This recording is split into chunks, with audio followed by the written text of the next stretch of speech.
ॐ सदाशिवसमारम्भां शङ्कराचार्यमध्यमाम् अस्मदाचार्यपर्यन्तां वन्दे गुरुपरम्पराम्। ॐ सहना भवतु सहनौ भुनक्तु सह वीर्यङ्करवावहै तेजस्विनावधीतमस्तु मा विद्विषावहै। ॐ शान्ति शान्ति शान्तिः। ॐ Okay, so namaste everyone. Some of you all, I think, well, most of you all have joined before, and I think Sukumarji, if you are hearing me, um, yeah, welcome. So let's start with the Gita, and I'll share my screen in just a moment. And maybe Sumanji, if you'd like to go first, and then Anand Bhai can go next, we can rotate the reading material. So sharing screen.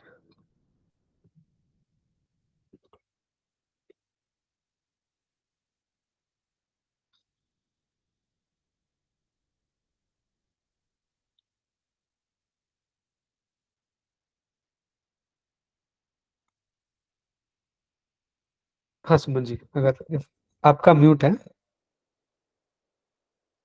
you muted. Oh, okay. All right. When I tell you that I cannot give you something, there are only two possible reasons for my response. Sorry, एक second. Let me just scroll up. Sure. Yeah, it starts with something. All actions have a purpose. All actions have a purpose.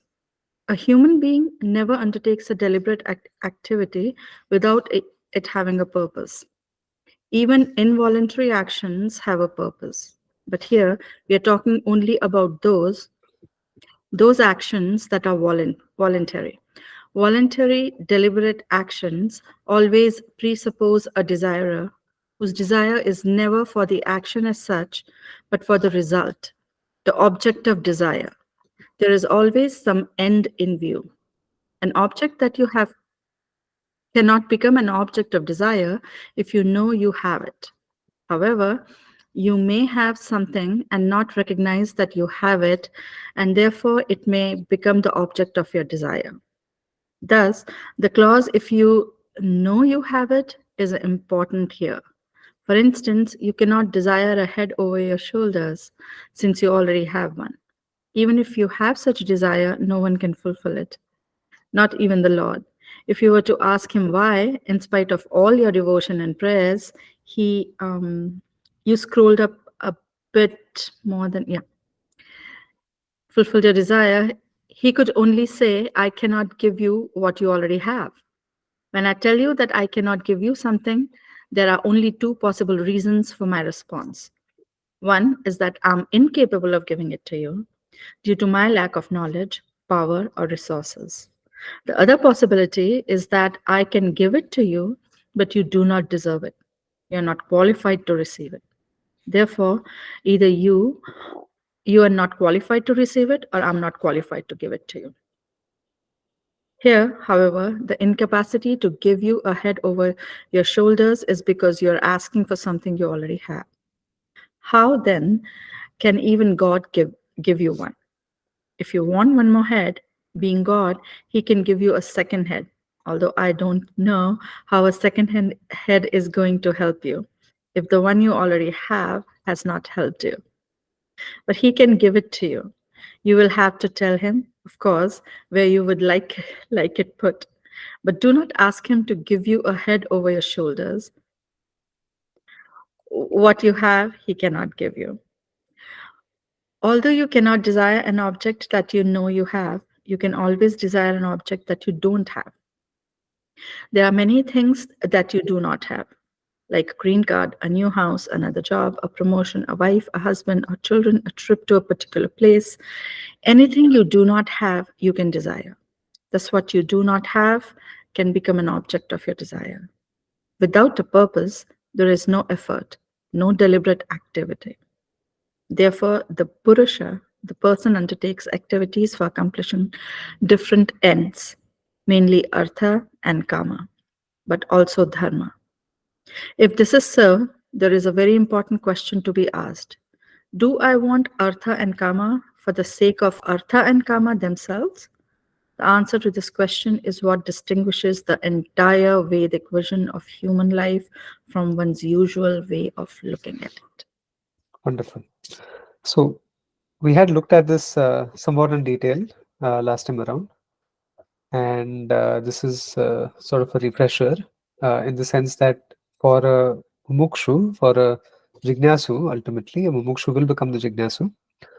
Vedanta is the vision through which all of these other purusharthas are pursued, and one finds that all the purusharthas ultimately culminate in the moksha purushartha.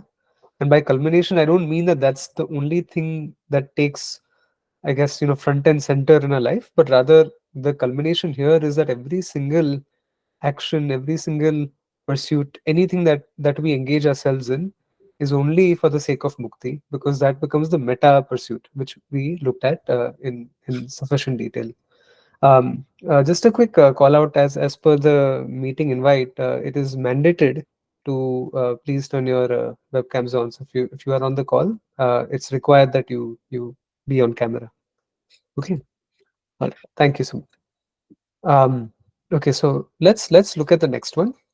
Anand bhai, if you want to go. Yeah. Why do I seek out securities and pleasure? Is karma for its own sake? Is it for the sake of pleasure? Is it just for fun? If so, then with it or without it, you are the same. You go for it just because you go for it.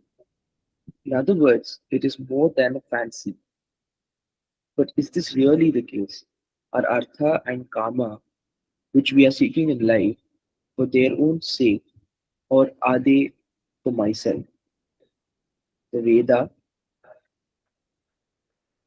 Veda says that every object of my desire is for my sake alone. Atmanastu kamaya sarvam priyam bhavati. We only desire that which we know. No one can desire an object that is unknown to him or her. None of you has a desire for Gagabugan, for instance. An unknown Gagabugan cannot be an object of desire. In fact, there is no such thing as Gagabugan. No amount of coaxing will cause you to get into your car and go to buy Gagabugan. But you always have a reason for getting into your car. Some desire is always being fulfilled. Thus, an unknown object does not become an object of desire. So a couple of interjections here in terms of thoughts. So first of all, some people who may not have heard this word before, it's a false word. It's a made up word. It's meant to be a rubbish word. So what Pujya Swamiji is explaining here is that if you've not heard of something, if something is so alien to you, then you have no desire for it, because it is meaningless as far as one is contextualizing it only against something that you already know. So, suppose somebody has a hankering for pizza or pav bhaji or whatever it may be. It's only because you've tried it in the past, and so there's a certain taste that you've developed for it, which is why you want to go and order some at the restaurant. But if there's something that you've not heard of, then you can't, by definition, you can't have a desire for it. This particular mantra here, Atmanastu Kamaya Sarvam Priyam Bhavati, there's a backstory to it. So for those of you all who have uh, looked at the Brihadanka Upanishad, the story goes that you had Rishi Yagnavalkya, who was a great Mahatma. He was a Rishi.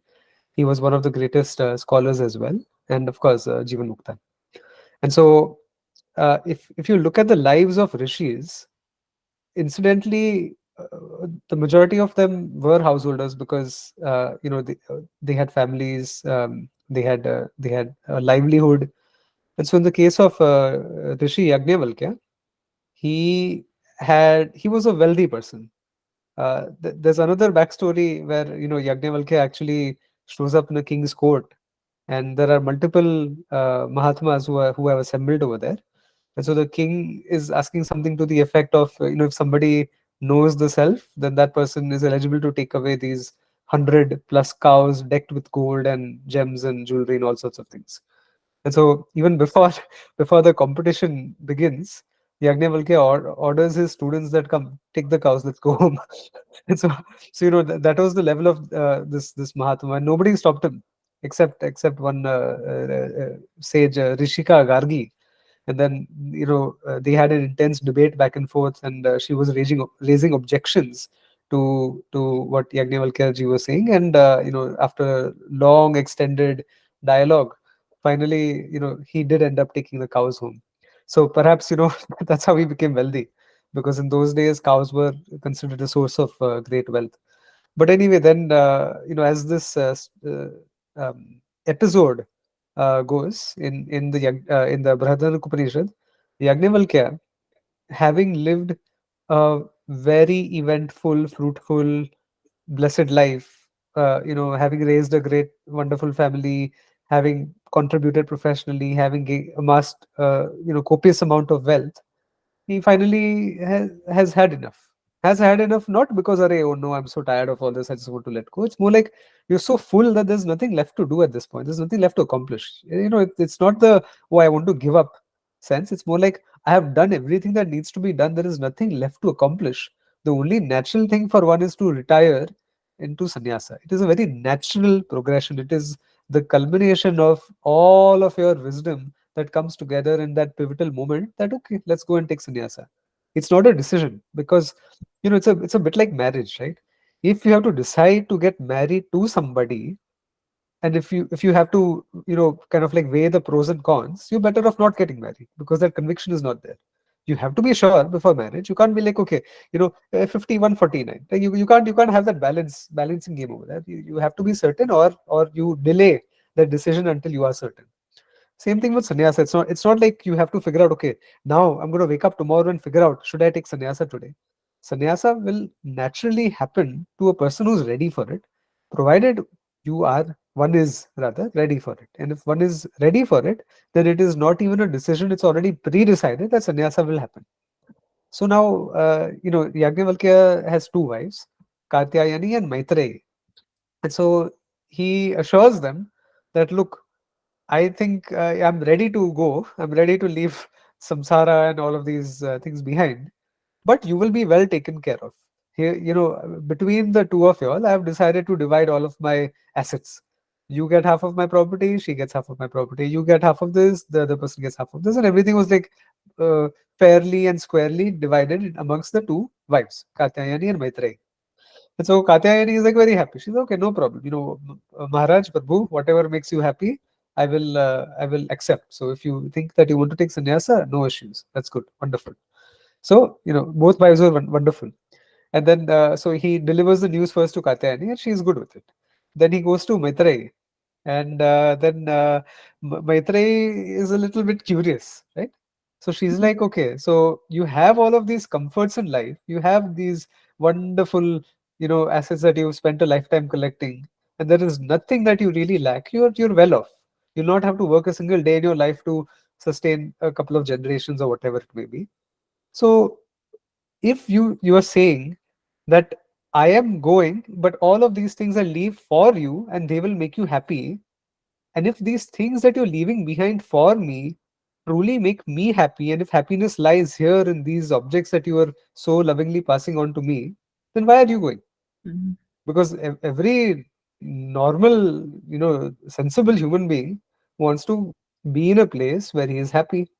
And so if you are saying that happiness lies here, and if this here is not going to be there where you are going, then why do you want to go? You have to tell me, you have to explain it to me, because something doesn't fit. So see, Katyayani accepted it. That okay, no problem. But Maitri was a bit more prickly about it in a good way. She's like, yeah, something is up, right? Something, doesn't add up. So then Yagnavalkya says, yes, Maitri, dear Maitri, Priya Maitri, you are right. All these things I give you will certainly make you happy. No doubt about it, what I leave you behind with. But what I seek is the greatest of all anandams. It is the sukham behind the sukham. And so then she says that, look, Prabhu, you can't be so selfish then. if you want to give me the best thing, then let me come along with you, because that's the place where I'll really find the ultimate thing that one seeks. And so he says, how can I deny that to you? If you know, so what she brought out was the seeker in herself. That seeker, that Jignasa, arose in Maitreyi, and Yajnavalkya became the guru. Right? When the student defines the guru. It's not really that you have a guru who comes and then somehow you become a student. No, I mean, obviously, the guru will have certain qualifications, which is something that we've spoken about extensively. But the student has to invoke the Shishyatvam for the guru to be able to evoke the guru-ness in oneself. I can't be a student of somebody until I have Shraddha in that other person. But when that Shraddha has been lit up, then the person who is qualified by virtue of my own Shraddha in that person becomes a guru.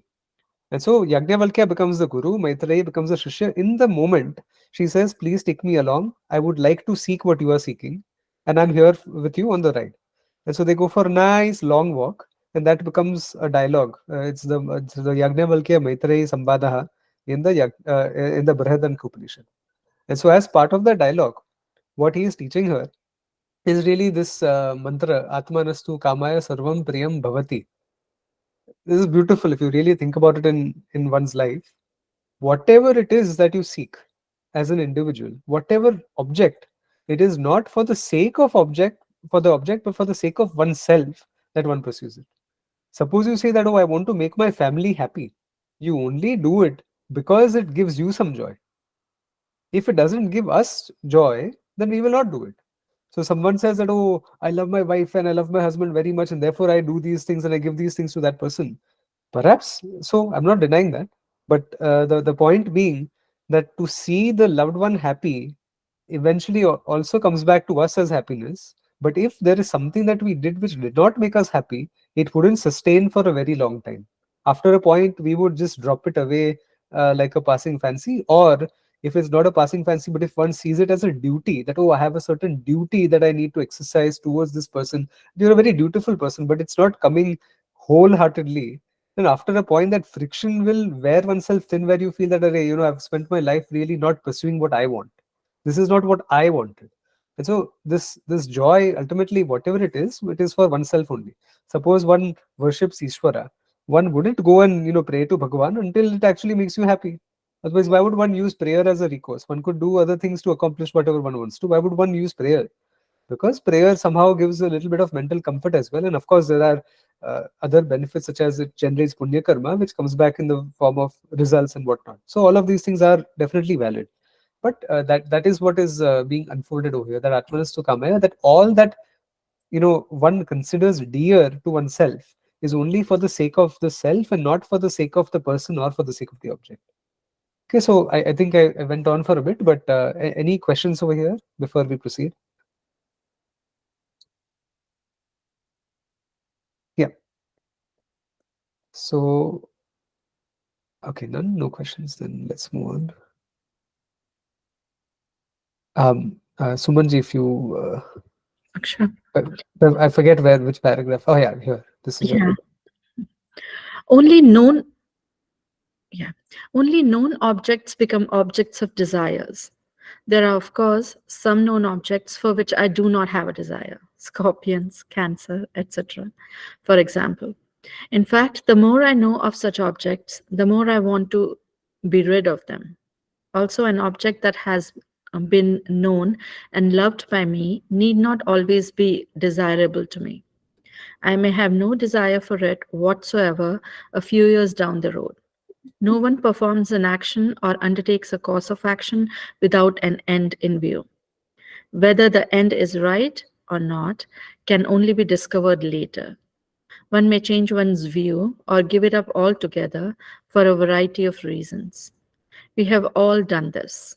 But what is desirable now, I will definitely seek out.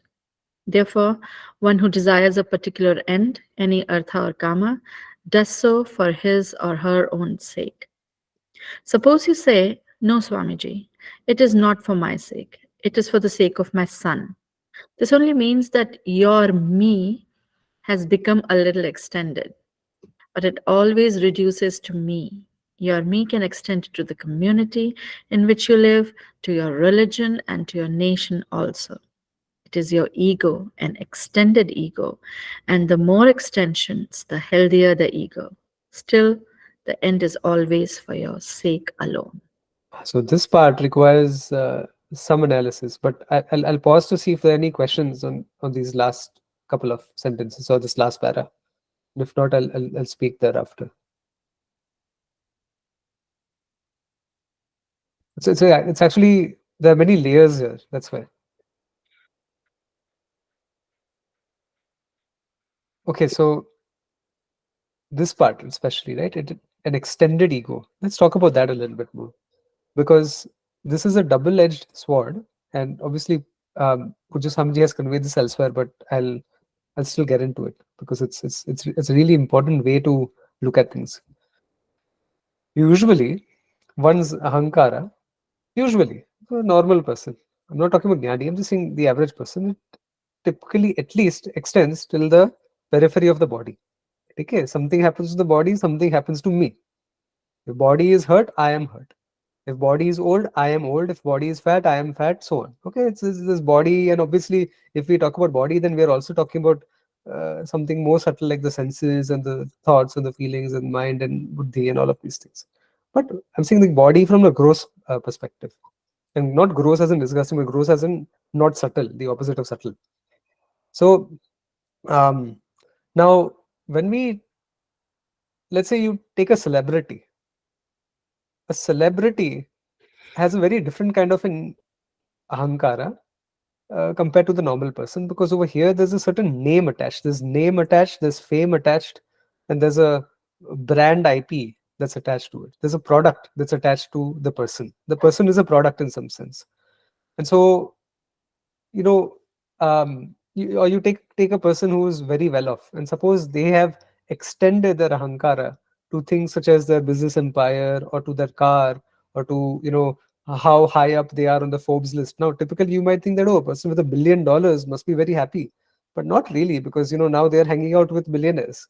And so, it's possible that they might be the runt of the billionaire litter, right? And then they'll be like, all right, this guy has 2 billion. How it's going to take me like another 4 years, 5 years to catch up to him. And then you're only as happy as, the people around you are not. Basically, you're only as well off as the other people around you are poor. That's a very simple way to look at it. So this ego over here, suppose you're driving a car, and you bump your car somewhere, or there's a tree branch or something that falls on it and the fender is bent.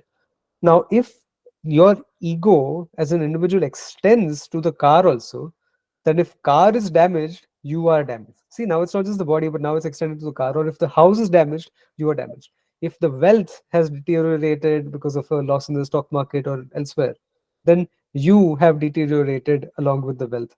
Right? So this extension of ego, so in some sense, the more extended it is, the unhealthier it is, because there are more ways to hurt you.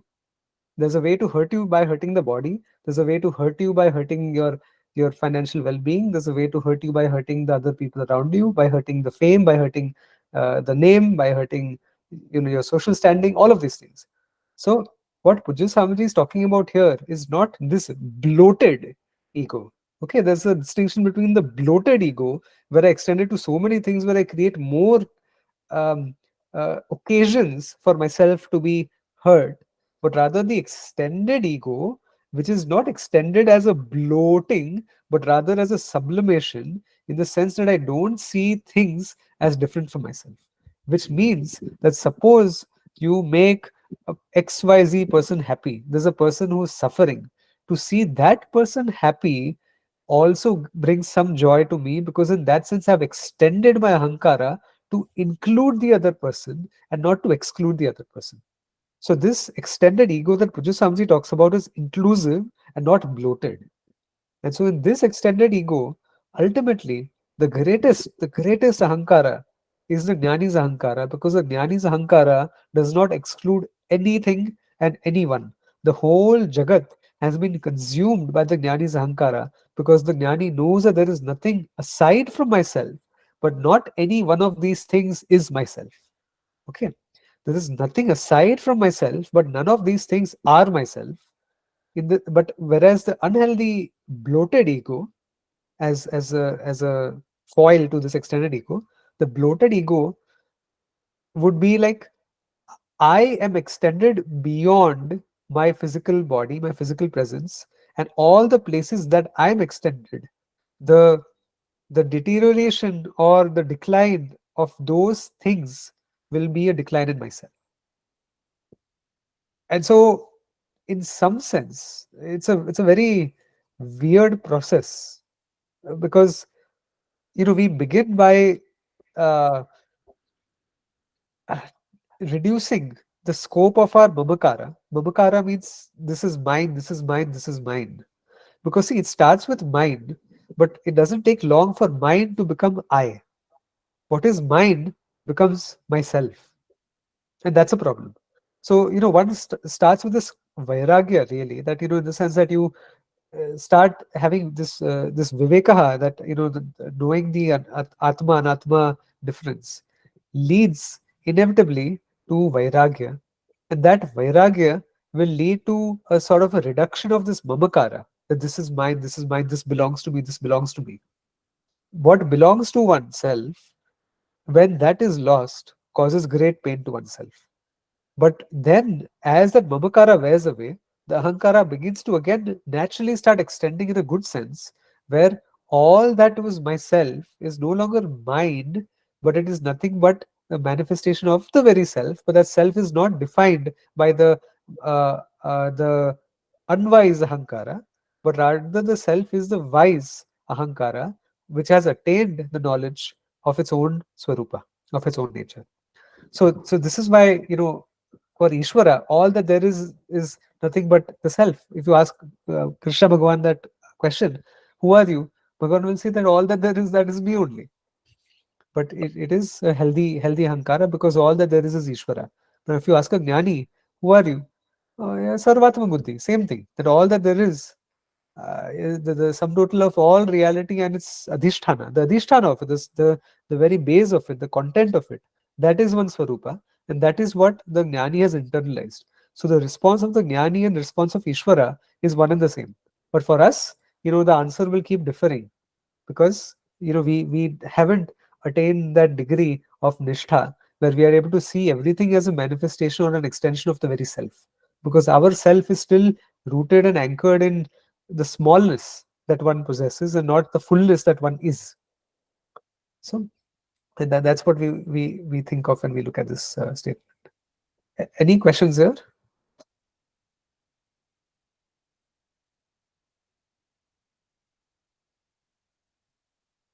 Okay. Nishanji, I have one Yes, please. clarification. So, in this context, when Swamiji says extended ego, he's basically referring to, he's saying, like, this ego, it basically excludes this mamata that you're talking about, right? It doesn't have this sense of uh, me and my belonging, although it does extend to the entire world.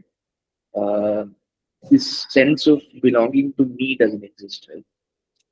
It exists to start with, but then eventually that it makes way for a sense of fullness, but it's gradual, and it is not like a step function. It's a gradual slope, very gradual slope. So for example, okay, let's put it this way. Right now, let's say I'm a hedonist. I live a very hedonistic lifestyle. I think this world is really my playground, and whatever I wish to do, I can do, and nobody should stop me, because the most important thing in this world is that I am happy. I don't care what happens to other people. I'm ready to step on other people's toes to get to the top, because who cares? This is what I want, and this is what makes me happy. Over here, what I've done is that everything is only about me. Now, suppose you extend that ahankara in a healthy sense, that okay, now you are serving a greater cause. So it's not just for the I guess gratification of one's physical being, but also you're looking out for your family. That's the next healthy step, really, I think. So you look out for your children, you look out for your spouse, your parents, whatever, and then in their happiness lies your happiness. Now, in some sense, this might seem this might seem counter, you see, because in some ways, what one has done is that by extending that ahankara to a broader set of people, you've also created new occasions to be hurt, because then if they are in pain, then you are in pain, and so on. But again, this, as it extends further, what happens is, see, there's only so much pain a person can take in life, and there's only so much happiness one can experience. Pain and happiness have certain limitations in this upadhi. No, it's not a, as uh, pathetic as one would feel in naraka, or as happy one would feel in swarga. There are certain upadhi based limitations.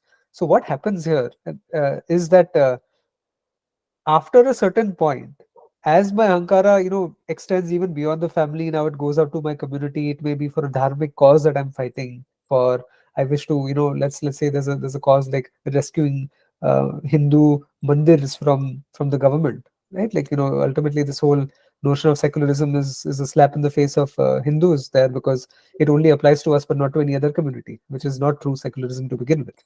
So, or you might want to take care of the underprivileged, and you may want to extend that in their joy lies my joy. And when somebody else, a poor person or an impoverished individual, is in pain, somehow you can feel that pain and you can empathize with that pain.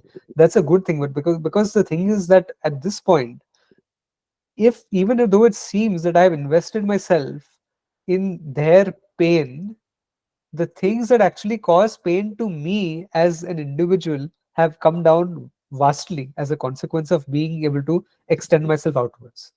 So that means that the small pains that I used to capture in every moment in my life, which add on.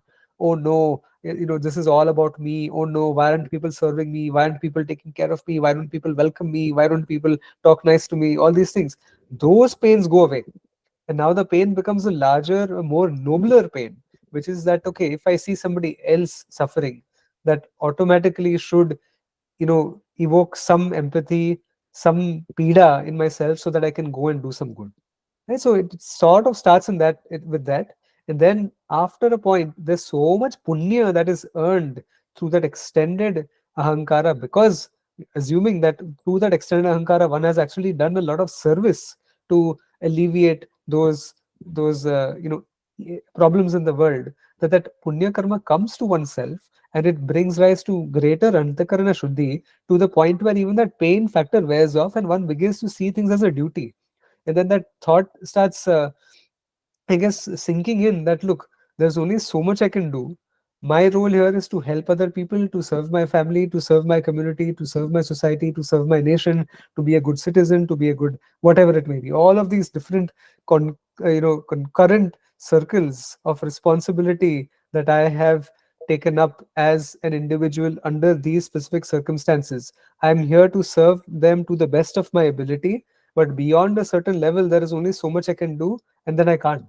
Right? So then that maturity dawns, and then slowly that pain factor actually wears away, and all that one is left is with his compassion. And as one's jnana nishtha builds, it starts, the compassion starts overflowing. If you look at Pujya Swami Dayananda ji, he was a he was he was like, I can't think of a more compassionate person. It's very hard for me to speak about Pujya Swamiji's glories without getting emotional, because I've met him, I've seen him, I've seen how he interacts with other people, and the sheer compassion that just flowed out of him spontaneously, that is the compassion of a jnani. For all of us, it is conditional. There are certain conditions attached to our compassion, but to a great Mahatma like Pujya Swamiji and perhaps many others, that compassion is pure and unbridled, and it has no strings attached. And that is what ultimately happens, and there is no pain that remains whatsoever. And so, even though it seems that in that initial extension period, one is opening oneself up for more pain, it actually only is a doorway to greater and greater fullness. But it's a process that one has to really unpack and understand, which is why I thought it's worth discussing this sentence further. Any other additional questions? Okay. For folks who just joined us, again, it's mandated. I don't know how many times I'll say this, but it's mandated to keep the cameras turned on as part of the session. If you want to join, you must turn it on. So please turn it on right now if you'd like to stay on. I just want to make sure that I'm able to interact with everyone, and sometimes just a mere acknowledgement by nodding or through a simple movement is sufficient, right? So it helps. And please keep it on for the course of the session. Like, please don't turn it off, like on and off and on and off, because I don't want to monitor that. It's distracting. Um, yeah, let's move on to the next one. It's Anand's turn, Prashant. Yeah, Anand bhai. Prayer is always for one's own sake. Even if you offer a prayer, for whose sake is the prayer? For God's sake? Is God in such difficulty that you have to pray for Him also? If God requires our prayers in order to survive, then to whom should I pray? If you are praying to God for God's sake, then for God's sake, please give it up. When one says, for God's sake, it is only an expression. You do not do anything for God's sake. It is often said that one should serve God. Is it that God has too much work to do and therefore needs our help? Of course not. Your service and your prayer is for your sake alone. There is nothing wrong with that. If you pray for your mother, father, children, humanity, and all living beings, you do so because you can only be happy if others are happy. How can you be happy if everyone else is unhappy? We see this in games, for instance. In tennis, you always start with love, like marriage, and then fight to the bitter end. One person wins and the other loses. The one who wins throws his or her racket into the air and says, "Wonderful, I won." Whereas the one who loses never throws his or her racket into the air, although it may be thrown to the ground in a gesture of defeat. And when the winner approaches the net, still ecstatic and gasping for breath, he shakes hands with the loser. The elation subsides a little because every human heart knows what is to be uh, what it is to be on the other side. Thus, when others are unhappy, you cannot be happy. Desiring arthas and kamas, then I make certain efforts, and if these efforts do not seem to be enough, I make another effort called prayer. Prayer is neither an artha nor a kama, it is dharma. Through prayer, you want to gain some invisible result which will give you artha and kama. Although spiritual seekers do not pray for artha and kama, they do pray for knowledge and maturity, which again is for one's own sake alone. This aspect of the human personality is very important and is basic to the vision of Vedanta. Okay, so questions there? Then if not, I have a few thoughts.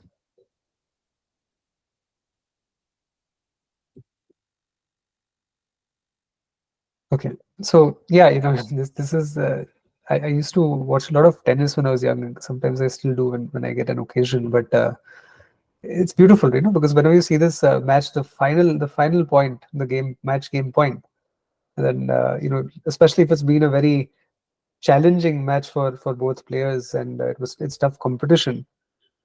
Just look at the person who like wins that final point. When you just know that you won and the other person's missed a shot, or like it's out, whatever it may be, that elation that you see on their face, and that immediate sign of compassion, after 2 or 3 seconds, where you actually look at the other person in defeat and you go and shake hands. I think that's how that's what a game is all about, really, which is that one doesn't play to win. At least like when I played a sport, tennis or whatever it may be, I always there's something very beautiful about the human potential. And Pujya Swamiji also like called this out, in some of his talks before, when he talked about a sprinter. And he said that you should just see a person, like take Usain Bolt for instance, right? He won that 100-meter sprint. And he said it's a work of art to be able to see somebody at the very top of their game, to be able to reach a certain potential that one is capable of arriving at, using this human upadhi that we have. And at the same time, one doesn't compete in order to defeat the other person, but one competes to bring out the very best that oneself is capable of. So that's a very beautiful attitude. And when one does that, one knows the level of effort that it took to get to the top. Because for most people who are somewhere in the center of a normal distribution, in a sport or in any activity, like most of us, we are somewhere in between. We are not neither pathetic nor are we like world class, but we are in between. That at that level, there can be a lot of variation between people if you think about it. There could be a lot of difference between myself or somebody else and whatever.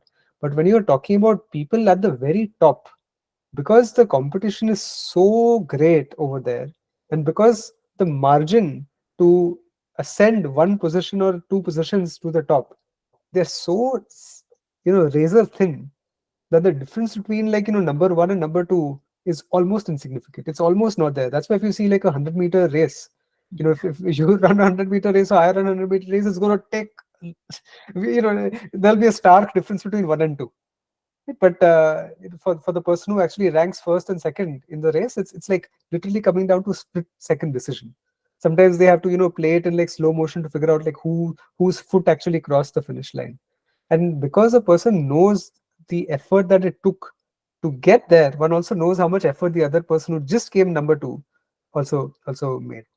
And not only that, but there's oftentimes an appreciation of luck also, because like sometimes if you watch, I used to watch these Federer and Nadal, that whole saga, that whole era when they used to play matches, and like they always recognize that the other person could have easily gotten away. So like the victory speech goes something like, yeah, I was lucky today because Nadal or Federer or whoever it is that lost played so well that it just came down to luck. It came down to the Ishvara Krupa, because a slight misstep or a slight half a second of slowness could have cost me a certain point, and that's it. That's the game has gone. So anyway, it's very beautiful to be able to see that in other people. Just see what they are capable of, and don't see people as competition, but rather see them as collaborators. And we are all on this very human project to win at the game of dharma. And the only way to win over here is not by defeating people, but by winning together. That is what the whole um, principle of dharma is all about. That you carry people along with you to the victory line, and you don't sort of leave the world behind. We are not here to leave people behind because there's nobody who is different from I. If you think about it, now you come back to Vedanta. Who am I? Not this body. So therefore, the same I that I am is the same I that that person is, and that I alone is all that there is. Then how can there be a competition between I's? Because it's only one I and it's not multiple I's. Right? So that this whole vision of Vedanta, this is what it is to talk about moksha. Moksha is not a thing that one does 30 minutes or 40 minutes a week. Moksha is 24/7, 365. Like there's no Sunday break also. If one's vision of Vedanta doesn't carry over into everything that we do in life, then that vision is not complete. And when it is complete, then one has made it. There's nothing left to do. Okay, so now this part over here, desiring arthas and kamas, I make. Puju Samji says prayer, this prarthana is really the only thing where it is 100% will based, right? But any other thing that we do in life, um, one can choose, or rather one is forced to do something, oftentimes as a matter of habit or as a matter of just one's history. So suppose you eat a meal tomorrow. If you are prone to eating sattvic food, then it is very likely that tomorrow what you will want to eat will also be the same. If you live in the coastal region, it's very likely that you will be eating more rice. And so certain predetermined conditions as part of our history will determine what happens in the future, right? So this whole notion of free will is not really free per se, but rather it is always conditioned by one's past history. The historical persona that I have sort of built will in some sense determine the future person that I am going to be. So but at the same time, when it comes to prayer, suppose something goes wrong, horribly wrong in one's life, one doesn't necessarily have to choose prayer, and yet one does. One reaches out to Ishwar, and of course ultimately that becomes a cultivated habit, and so then again that history is built. But the very first time that you ever recall yourself, like, doing some prarthana, it's a free will. It's completely free, and there's nobody who coerces you unless you're in a certain set of religious sects. But typically, nobody coerces you to pray and to reach out. You do that because there's something that drives one to do that, and that is something very beautiful. And every karma has a phala. Phala means fruit. Karma means action. So there's karma and karma phala. Karma action, but not just action. Karma is more than that. But karma and karma phala are there. And so this karma phala is the result of a karma. Prayer is a particular type of karma, and therefore it must have a result. There is no action that one performs which doesn't have an associated result, including prayer. So this is what is spoken about over here. And I think in an earlier paragraph, um, what was it? Yes, does one pray to Ishvara for Ishvara's sake, for God's sake? And no, one doesn't. One does it only for oneself, because Ishvara is full, Ishvara is complete, but it is oneself that is in a position of need, that is in a position of being let down by the difficulties of life, and one is reaching out to Ishvara for some help. But I do want to point out that our tradition is unique in this aspect, because if you look at, for instance, the Abrahamic religions, the Bible says very clearly that I am a jealous God, and in some sense, I often argue that the Bible acknowledges that there is some polytheism at work. Otherwise, you wouldn't have to, say, "Thou shalt not worship any other god," because you're, like, in some sense acknowledging that they exist. But anyway, it's a very weird thing. But in our tradition, we don't have that baggage of making demands. Ishvara doesn't demand you that you must worship me or else. There's no or else over here. Worship me, don't worship me. Your gain, your loss is your thing. Do what you want. Do what is right for you. And over here, that worship is not that, oh, Ishvara's flattered. It's not a flattering of Bhagwan, but rather, see, you you acquire what you admire.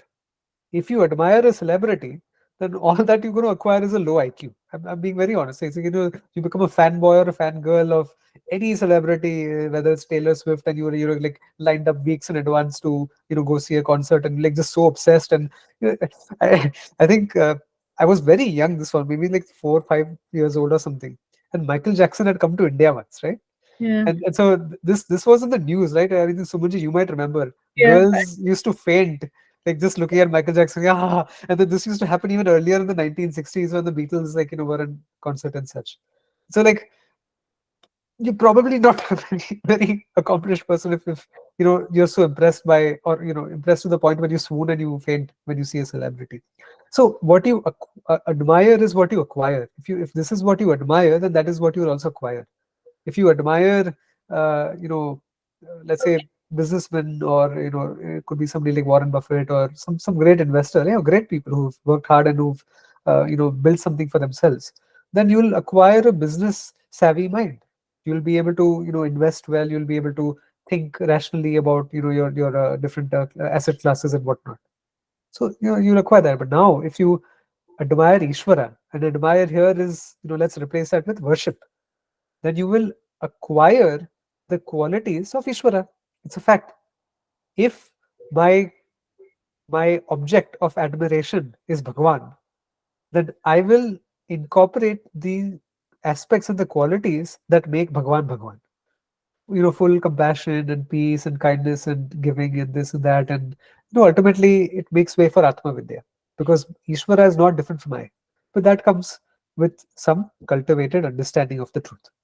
So I think this is good to stop with the reading section. Let me, once I close the screen. And there were a couple of other just comments that I wanted to make based on a few conversations that I was having with one or two people. So um, I just want to make 2 points, right? So, and this is not to compare different Mahatmas in the tradition. So let's not, like, see it from that light. But I think all of us over here who have assembled here are very serious, committed seekers of truth. And the place where truth is sought out will matter a lot, really. in some sense it will matter more than the effort we put into it, because you know oftentimes, like, you may speak to individuals, and this is like a recurring theme I've seen for the last 14 years, so it's not something new. But oftentimes, if one studies a certain commentary of the Upanishads, or some Prakarana Grantha or Bhagavad Gita, whatever it may be, what I always say matters more is not so much about the text one has studied, but what matters the most is who one has studied this text under. If the source of the text is faulty or flawed, then it doesn't matter how much one has revised a certain text, or how many iterations of reading one has been through, because ultimately knowledge is not a function of my preferences and my likes and my dislikes and the things which vibe well with me. We've spoken about this before, that if this is a sheet of paper, then this being a sheet of paper is not subject to my negotiation. I can't negotiate what it is. It is a sheet of paper, no matter what somebody else says about it. Same way, the truth that is unfolded in the Shastra cannot be negotiated, no matter who has commented upon it. But now, given our own limitations, that we don't understand Sanskrit very well, we are not experts, we don't have so much Viveka Shakti. I certainly don't. I certainly don't think I have the Viveka Shakti to be able to pick up any text without a detailed commentary from a great Mahatma. So there, in that case, our access to that text is solely confined to the quality of the commentary of the Mahatma who has commented upon that text. It's a very clear cut explanation. If the commentary of the Mahatma is distorted, or if it misinterprets the purport of the Arsha Vidya, of the Rishi Vidya, then it is not worth listening to, or not worth reading. So now, in light of that, and even in the WhatsApp group now, like, we have 800 plus satsangis. The bold statement I would make is, if truly, truly, truly one is very serious about Vedanta, drop all sources. Study, if you're studying English, okay. If you're studying in Hindi, I can tell you 5, 6, 7, 8 legitimate sources. I'm not dogmatic about it. In Hindi, there are teachers such as Swami Akhandananda Saraswati ji, who's given wonderful talks. You can also find many published books of Maharaj ji, Akhandananda Swami ji. So that's Ananda Vrindavan Ashram. There's Swami Shravananda ji, who delivers beautiful talks in Hindi. There's Swami Divyananda Puri ji, who's one of the greatest Vidwans, and he has one of the clearest unfoldings of Brahma Vidya in Hindi again. You have Swami Vishweshwarananda ji, again, of Sadhana Sadan. You have Acharya from Kailash Ashrama. So I'm not being dogmatic, but if one wants to study Vedanta in Angrezi, in English, I cannot recommend anybody except Pujya Swami Dayananda Saraswati ji and his immediate Shishyas. And that too, which I hate saying, but that too, not all of his immediate Shishyas, but many of them. So, that is the very firm recommendation I would make. And because Pujya Swamiji really brought out the vision of the Upanishads in a manner that thus far I have not seen anybody else reach. It's kind of like that example of the 100-meter sprint. If Pujya Swamiji is at the finish line, most people I've seen are not even halfway through. Okay, because in the cultivation of the vision of Vedanta, if the vision has not been unfolded meticulously and methodically, using pramana, operating upon the student like an expert surgeon, then the vision will not be there. All that will remain is a superficial exposure on an understanding that, I have studied XYZ, and therefore, one will walk away with that impression. The goal of Vedanta is not to have an impression, but rather to have a vision. And that's why I would really emphasize that, Pujya Swami Dayananda ji, you can't find better in terms of like commentary. You can't find better in terms of pravachan. And some of the Shishyas of Pujya Swamiji that I personally know very well, who I've interacted with, who also embody the vision of Pujya Swamiji, are the best source by a far out mile compared to anybody else in the English speaking world. That would be, Swami Vidyatmanda ji, brilliant. Swamini Brahma Pragnanda ji, Swamini Swatma Vedanta ji, Swami Brahma Vedanta ji. Now, if it appears that, okay, wait, Prashant, this doesn't make sense, because when it came to the Hindi acharyas, Hindi speaking, Hindi teaching acharyas, I was a bit more eclectic about the choices. I spoke about Sadhana Sadhana, I spoke about Ananda Vrindavan Ashram, Kailash Ashram, Prempuri Ashram. But then why am I being so dogmatic about only Asha Vidya in English? It's just, you know, a very straightforward explanation there as well. Pujya Swamiji was the one who really brought the saransh, the saram, the teaching. He condensed it in a manner that was understandable to the English-speaking world. And his immediate students were the ones who had direct exposure to his teaching. And therefore, it is not a surprise that I make very consolidated and compact recommendations when it comes to acharyas in Asha Vidya, when it comes to studying Vedanta in English. So I just wanted to share that, because I know many of you are serious. The other thing is, I've had to struggle with this myself. Sometimes we become attached to the people that we've studied with. Sometimes we become attached even if the sources that we've studied under, including texts for that matter, or commentaries, or even living teachers, we become attached to the point where it's very hard to see that they could be wrong. It's very hard. It's very hard, very hard, very hard to be told or to be shown that what one has attached oneself to for a decade or two is not really the place to go. Hmm.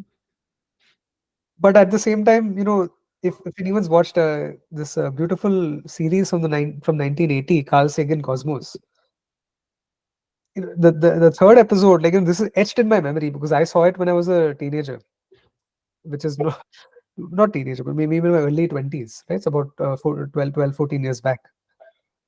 And Kepler was hounded by the Catholic Church uh, for his views that the universe is a lot larger than planet Earth. Because you had this whole Copernican revolution, right? Where Earth was, there was no geocentrism anymore. It was heliocentrism, and the sun was the center. But at the same time, their view of the universe was only confined to these circles. You saw a few circles, and it's like a Ptolemy's version of the universe. Anyway, Kepler blasphemed, according to the church, where he said that no, the universe is infinite. If you, and the example that he uses, if you shoot an arrow, you may think that wherever the arrow lands is where the universe ends. But the distance between the shooting of the first arrow and the second and the third and fourth, and no matter which arrow you stand on, the universe before you will always be infinite in size, because that's how infinities work. No matter what you add to the infinity, it never ceases. It just extends beyond and beyond and beyond. So this guy was like, he said something very beautiful, right? And then there was another guy, Bruno, who was basically put to the stake. So what Carl Sagan, I think, mentioned, he said something very beautiful. He said that the pursuit of truth is, it doesn't carry any baggage with it. The pursuit of truth is for the sake of truth itself, even if you are the only person saying it, even if you are the only person who is believing in it. What matters is the truth, and not whether it is said by a loved one or said by somebody you hate. If a person that you despise speaks the truth, that truth is more valuable than a falsehood spoken by somebody you love. And so, even when it comes to Vedanta, many times I've seen in my experience, talking to people, that initially I may say something, they may be convinced perhaps that, okay, okay, I understand, okay, let's do that. After 3-4 months, then there's a dropout phase, because again, there's a reversion back. So just want to emphasize that. Okay, Tarunji, you had a question. Yeah, thank you, Prashantji, for the awesome session. So I had a, a different comprehension on the Vedanta by listening to the speakers like Sarv Priyanandaji, if you would have heard. And that's how I felt it is a bit kind of what we call Niras, is Hindi word.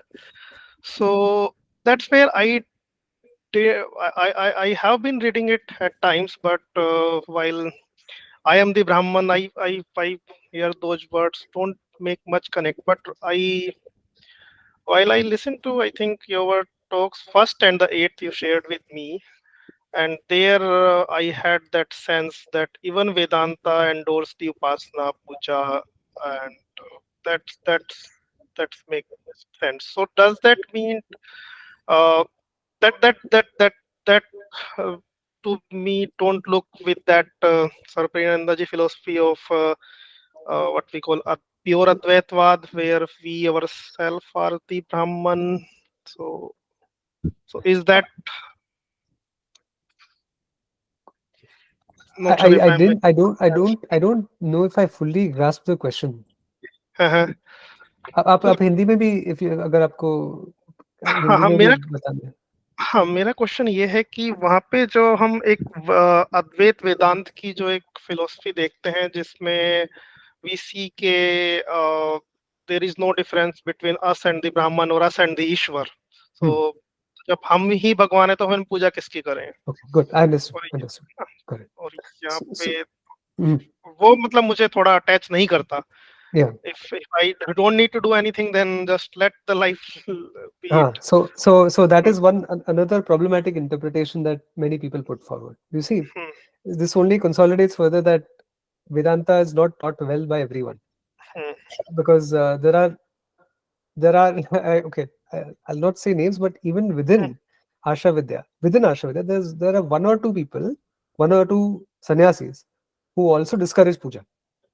Okay, hmm, so I'll leave it to, but anyway, I'll leave it at that. But the problem is, see, the person who is praying is not the Atma. The person who is praying is the Jiva Upadhi. hmm, hmm, Suppose I say ki I am praying because my daughter is ill. Please, Bhagwan, make my daughter feel better. Valid, legitimate. There's nothing wrong in that. But now, who is praying for whose daughter? If I am speaking as the Atma, which Atma can't speak obviously, but if I were to speak as the Atma doesn't have a daughter, the Atma doesn't have a father. Aham nirvikalpo nirakara rupo vibhur vyapta sarvata sarvendriyanam sadame samatvam na muktir na meya chidananda rupa shivam shivam. Na mantra na veda na titham na mata na the chanma na this na that, whatever. So this it's completely asangha. So I can't speak as the Atma. Okay. What am I speaking as? Am I speaking as my manaha? Yes, to some degree, because that comprehension that I have a daughter is also taking place in the manaha. But essentially, it is this body, mind, sense complex. This person called Prashant, with his relationship with his daughter Ambika, and that connection that I have as a father in the role that I play, that person who is the father of this daughter is the one who is praying to Ishvara. And obviously, I, as the father, not as the Atma, but I, as the father who is praying for my daughter, am limited compared to Ishvara, who is Sarvatva. Ishvara is Sarvagya, Ishvara is Sarvatra, Ishvara is, Sarveshvara, Ishvara is everything. And so, if Ishvara is all that there is, I am praying from a, I'm not praying from the pedestal. Ishvara is on a pedestal, I am below. I am praying as somebody who is seeking help. And therefore, there is no contradiction, because the one who is praying to Ishvara is the one who has not yet internalized the fullness of the self. And therefore, that person's prayers are valid, because that person is praying to get to a level where he can attain some relative degree of fullness, where he can then go deeper into the teachings and to see the reality of Ishvara is not different from the reality of myself. But until I treat myself as separate from Ishvara, until then I have to remain a bhakta and a bhakta alone. Now the question is that does my bhakti disappear once that Advaita Jnanam has dawned? And the answer there is that no, the bhakti does not disappear, because now all that there is Ishvara alone, and I am not different. और ईशावास्यम idam sarvam, जो कुछ है वो ईश्वरा ही है. All that there is Ishvara, but now this jiva that I took myself to be is not separate from Ishvara, because every other philosophy that you want to call philosophy in the world is wrong, because every other teaching because the truth can only be one. One can't say this is also true and this is also true. This is also a paper and this is also a pen. Sorry, it is only one thing. But so if Ishvara's reality has to be unfolded, Ishvara's reality can only be taught in one way. If my reality has to be unfolded, it can only be seen in one way. Now, suppose Ishvara is distinct from myself, then Ishvara has become small. Why? Because Ishvara is all that there is minus Prashant. And so, in some sense, by me being distinct from Ishvara, I have made Ishvara one person smaller because Ishvara is not me. In that way, if every other person is distinct from Ishvara, then Ishvara is very tiny because Ishvara has no place to go because everything is different from Ishvara. So every other philosophy, one wants to call it, and Vedanta is not a philosophy, Advaita is not a philosophy. It is not a school of thought. It is not a nice thing that the rishis put together because they were high. Vedanta is the truth. It is the blueprint of oneself. It is a blueprint of reality alone, and therefore it can only be unfolded as such. If Vedanta comes under the if it is subjected to multiple interpretations, then we are all in deep trouble because neither one of us is intelligent enough to figure out which interpretation is true. And then if it says that, okay, if one says that it comes down to a matter of choice, I think this one makes sense. Then what I'm saying is that I know a little bit more than the person who has written this text because I am the one to validate the teaching. And if I have validated the teaching based on what foundation have I validated because I've not studied it yet. So in all of these cases, if one approaches Vedanta as a philosophy, it creates a great confusion. But if one approaches Vedanta as a means of knowledge, as a pramana, then one begins to see that with the same clarity that I call this a sheet of paper, with that same clarity I'm able to study Vedanta.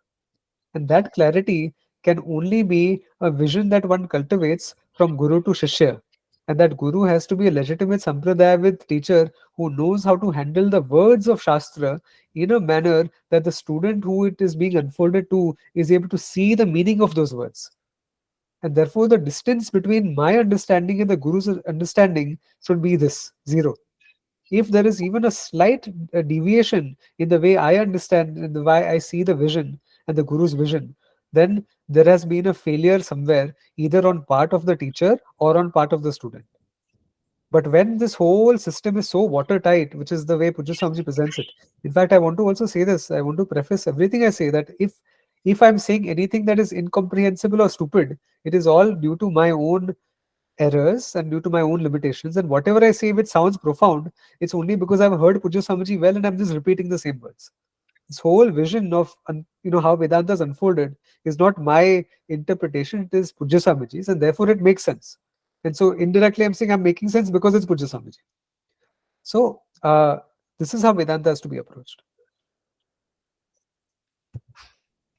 Yeah. And I know Jyotiji, we had also spoken, I won't give names of the teacher. I don't think I'll even share that screen, but let me give some preface. Jyotiji belongs to a satsanga where some brilliant, very smart, very dedicated 19-year-old recapped their understanding of one of the chapters from the Gita. I think Sarva Karma Sannyasa Yoga or something, no? One of those chapters. And they did a very beautiful job. At 19, I was chasing girls. I didn't know what is Vedanta. I didn't go to Satsanga. I did not hear the word Vedanta until I turned 22.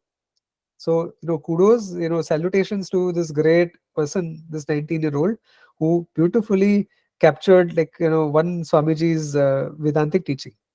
And so Jyotiji shared it with me. And my feedback was obviously that, it's a great thing. It's a great blessing to do that. But there were certain problems there. And without giving the name of the teacher, what I will share is this is somebody belonging to our sampradaya. The problem is Vedanta is not meant to be categorical. Let me give an example of what the student said. Okay, that first in the first step, this is what happens. In the next step, this is what happens. Then in the third step, this happens. In the fourth step, this happens. And then finally, something else happens. When one approaches Vedanta as a stepwise function, one is denying oneself the vision, because this is again academic knowledge. Academic knowledge, what do I mean by that? I am the self today. I am the self tomorrow. I will be the self even after 10 years when the mind has attained a certain level of maturity. The way to cultivate the vision of Vedanta is not to do it stepwise. It's not even to appreciate the journey as a stepwise growth, but it is rather to recognize that I am that here and now. And as long as that vision is kept alive in front of oneself as a constant reminder, as a constant nidasanam, one doesn't need to figure out what step one is on, if that makes sense. So usually when Vedanta is unfolded in a linear fashion, first this, then this, then this, then this, then this, or it's like you go to college, you're taking down notes. Then that what happens is one walks away with again like a superficial understanding that I understand this chapter of the Gita, and understanding is okay because one can still talk about it, one can unfold it, it has a useful purpose, but that understanding will not translate into a vision of the self, because a vision of the self does not need to go through multiple iterations to get to the truth, because the truth is here and now, and the moment I begin to iterate upon it, I've denied myself that vision, if that makes sense. And then that's why sometimes people say that, okay, I'm on a certain sadhana marg also, and I'm stuck on this step for a long time. Usually the problem is that one is stuck at a certain level or at a certain rung, which may be valid in terms of sadhana. I'll give an example. Suppose you have a steep hill to climb. Suppose there's Kailash, okay, and instead of a winding path, which is a longer path, you try to scale it by just rock climbing up to the mountain. The reason that may or may not work, it may work if one is built enough to be able to do that. You have to have that build. You have to have that training. You have to have had that sadhana as a rock climber to be able to go up, as a rock climber.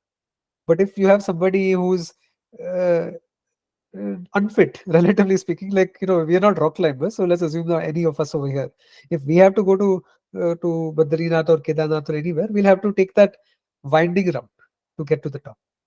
So now, which path is better over here? The first one or the second one? The question is, it depends on whom one is referring to. If you're referring to that ultra fit person, then the first path is better because it's a quicker way to get to the top. If we are referring to somebody who's a little less fit, then the second path is better because the first one he'll fall to his death. Don't try. But that is true when it comes to a certain sadhana, because in sadhana there are steps. When it comes to jnanam, no steps. The moment we say that there are steps in jnana, is there a distance to cover? No. Is there a place to go? No. Is there a time when the fruit of knowledge is supposed to dawn? No. But there is one type of a distance in jnana. And that distance is not in space and it's not in time. But that distance is a distance between knowledge and ignorance, between vidya and avidya.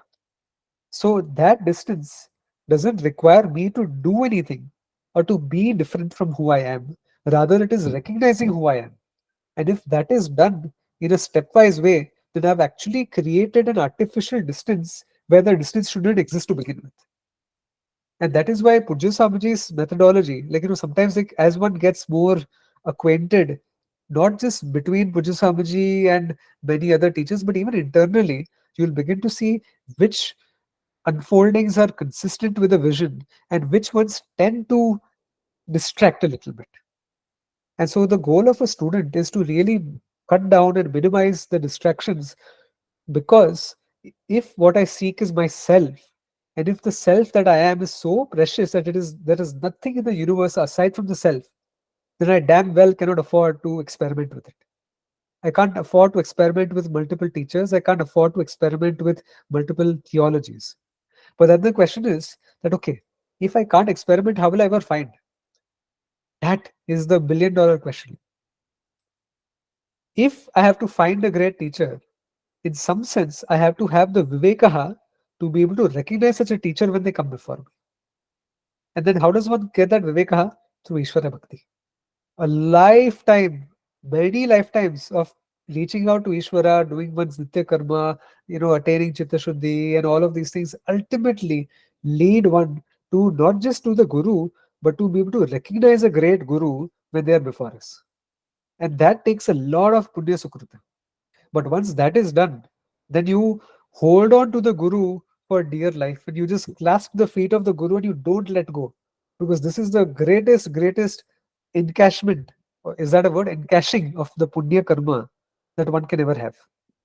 Pujya Swamiji said something very beautiful. Okay, his vision was always clear. He said that we've all earned a lot of Punya karma. Encash it. Encash your Punya karma for knowledge. Encash it in the form of a guru. If anybody has been to a casino, you play poker, you play blackjack, you play, all of these different, games of cards and whatever. And then when you first go, you have to buy these coupons or tokens. Right? You have to buy the chips. So you go and you play with those chips. They're not cash, they're chips. After that, if you win a large amount of money and you have the winning hand, and it's all aces and sevens, and you walk out with this huge pot of money, but then you can't step out of the casino with those chips. It would be foolish. You first go to the counter and you say, "Cash me in," right? And so you give those chips to the to guy at the counter, and he will encash that for you as currency. And now you can go back home very rich. Pujya Samji says, encash your punya coupons. Encash your punya coupons, but encash it for what? For pleasures? Punya can give you pleasure. Punya can give you Swarga. Huh? You can go to Swarga. Forget Las Vegas. You can go to Swarga. For a long time, you can enjoy Swarga. And you will have, I don't think any human being who's in the right mind doesn't enjoy listening to good music.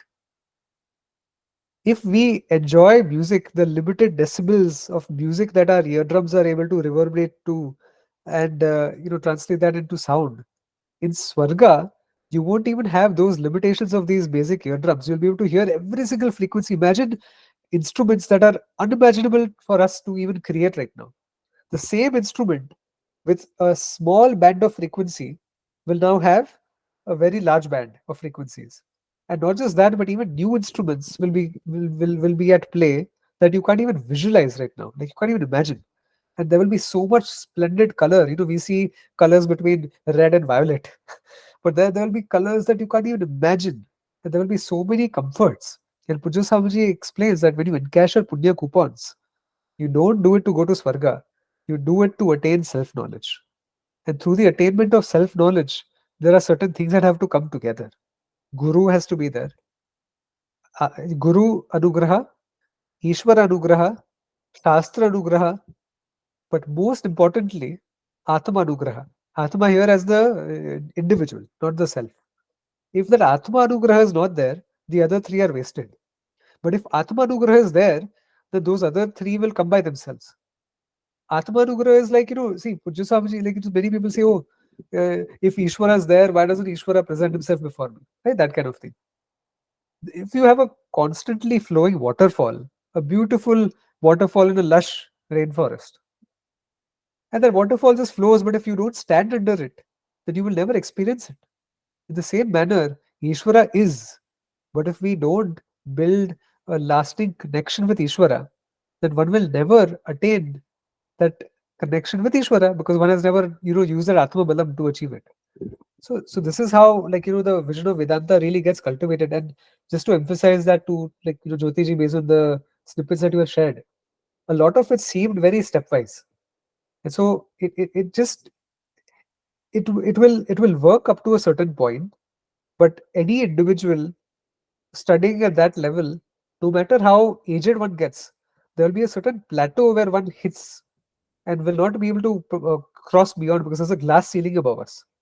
And then that will lead to the obvious question after 15, 20, 30 years, that which many times Swamiji also mentions, right? That, oh, so people come to me and say, Swamiji, I understand Brahman, why can't I feel Brahman? and that is why, because there's a gap in the vision and the self.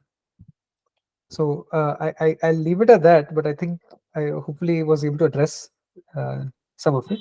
Any questions, follow-up questions? Last closing question before we... Prashant, just a comment. Thanks for looking at that snippet that I shared and making it a topic for discussion over here.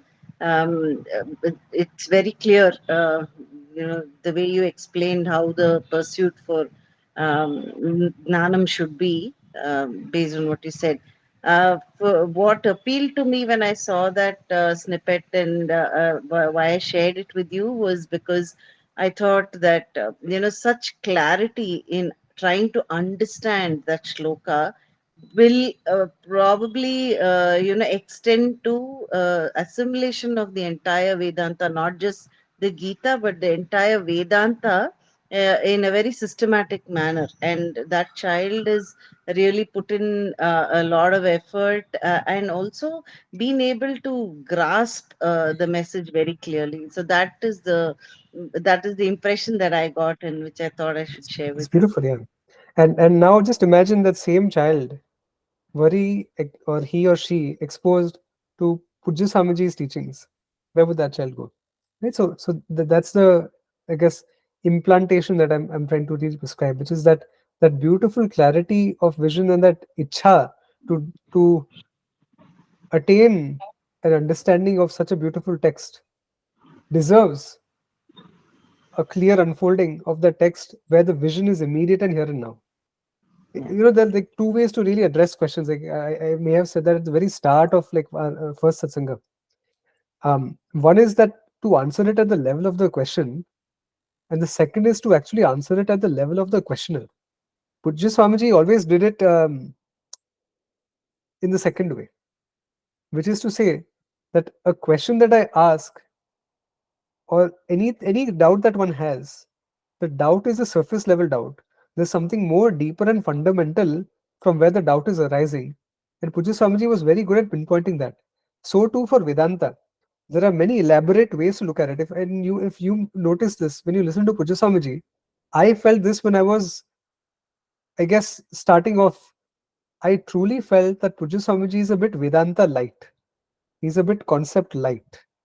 And I felt that because I felt that there are so many vast concepts in Shastra, but Pujya Swamiji doesn't seem to address all of those.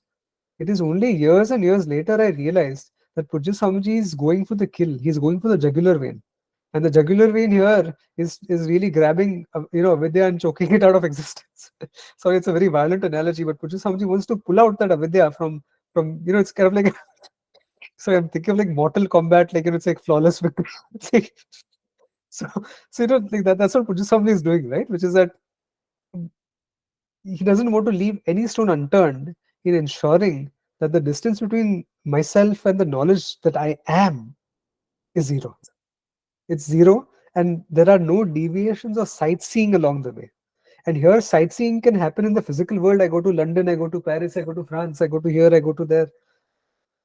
Sometimes in Shastra also, one can go into a conceptual sightseeing. One can start thinking in terms of concepts, and then the self is not a concept, unfortunately. So now that same student, perhaps encourage her or him to listen to Pujya Swamiji and try to help that person cultivate that vision, because given that deep pursuit that they have, knowledge is not too far away. That's what I wanted to share. Okay, so we will close, and I'm happy to take on conversations offline. Om Purnamadah Purnamidam Purnat Purnamudachyate Purnasya Purnamadaya Purnamevavashishyate. Om Shanti Shanti Shanti. Harihi Om. Shri Gurubhyo Namaha. Harihi Om. We close, turn off the recording.